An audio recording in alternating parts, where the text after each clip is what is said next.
tango, acá, me da vida.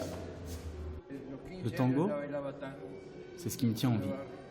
À 15 ans déjà, je dansais dans un club de quartier. Ça me rend heureux. Dès que j'entends un air, je suis sous le charme. Comme un serpent ensorcelé, je ne mords plus. Je suis un autre homme.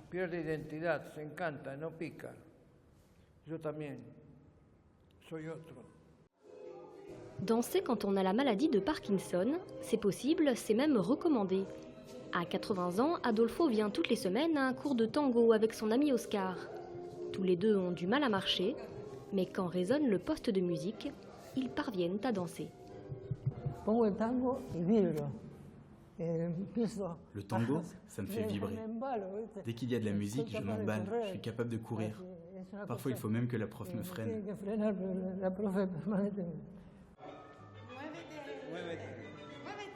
Aldo est aussi un fidèle de ce cours organisé par l'hôpital universitaire de Buenos Aires.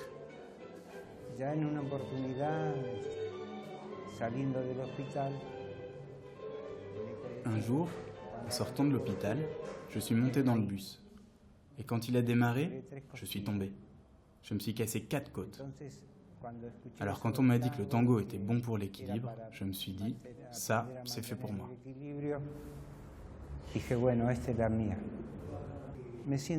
Ici, je me sens bien, vraiment bien. J'oublie que je suis malade. Depuis quelques années, des chercheurs du monde entier se penchent sur les vertus du tango pour le corps et l'esprit. En Argentine, berceau de la milonga, les hôpitaux l'incluent même dans leur parcours médical.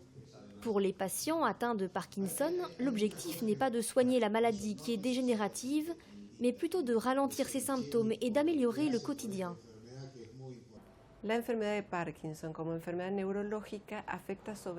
Parkinson est une maladie neurologique qui affecte surtout les mouvements automatiques.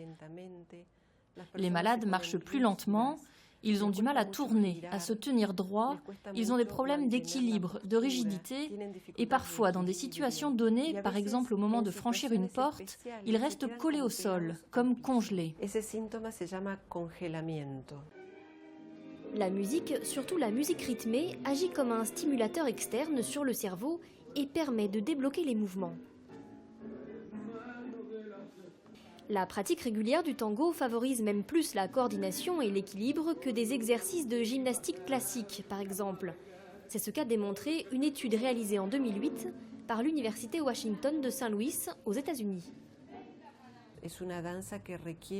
C'est une danse qui sollicite la concentration et l'équilibre pour tourner. Il faut faire des pas de différentes tailles, des pas en avant, des pas en arrière, des tours. En soi, tous les mouvements touchés par la maladie de Parkinson.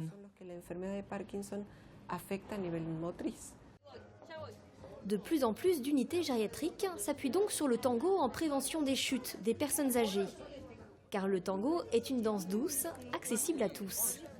La preuve, le cardiologue Alberto Marani a monté un atelier pour ses patients de l'hôpital paroissien de La Matanza, dans la banlieue de Buenos Aires.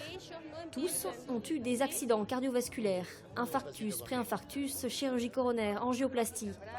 Avant de danser, ils se font tour à tour prendre le pouls et la tension. La pratique régulière du tango améliore la santé cardiovasculaire. Le cœur se renforce, la pression artérielle baisse, le pouls ralentit. Et en plus, ça améliore tout ce qu'on appelle le cardio-métabolique. Le patient perd de la graisse, le cœur aussi, le cholestérol et les triglycérides baissent, ça régule tous les facteurs de risque cardiovasculaire.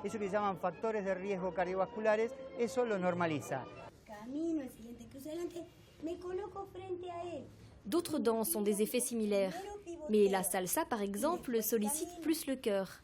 Avec le tango, la fréquence cardiaque atteint 60% de sa capacité maximum, une bonne moyenne, la même qu'en marchant. Sauf que le tango fidélise plus que la marche à pied ou la gymnastique. D'habitude, seuls 15% des patients suivent le parcours de réhabilitation classique. La classe de tango, elle, ne désemplit pas. Moi, ça m'a changé la vie. J'ai réappris à rire, à oublier la douleur. La musique, c'est quelque chose qu'on ressent. Le vélo ou la gymnastique, c'est répétitif. Tu lèves la jambe, tu baisses la jambe. Le tango, ça m'aide vraiment beaucoup. Le tango semble donc une bonne formule pour soigner les cœurs brisés, au propre comme au figuré.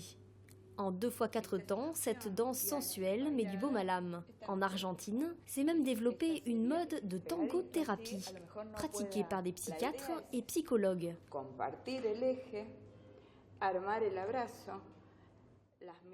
Graciela et Francesca proposent une formation à des professeurs intéressés par cette technique d'un nouveau genre.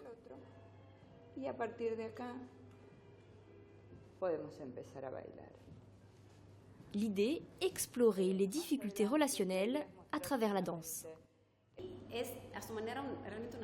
Le tango est un peu une métaphore de la vie.